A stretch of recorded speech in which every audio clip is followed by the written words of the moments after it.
தென்னைமரம் ஏறும் கருவி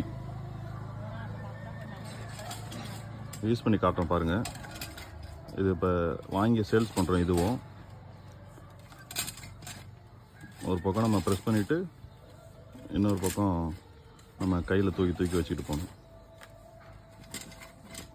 ரொம்ப ஈஸியாக இருக்கும். இது மட்டும் வேணாலும் வாங்கிக்கலாம். இது கூட சேஃப்டி பெல்ட்டு தேவைனாலும் சேஃப்டி பெல்ட்டு தனியாக வாங்கிக்கலாம். சேஃப்டி பெல்ட் இல்லாமல் இது மட்டும்னா 3500 வரும். கருவி மட்டும்னா. சேஃப்டி பெல்ட் வேணும்னா எக்ஸ்ட்ரா 700 வரும்.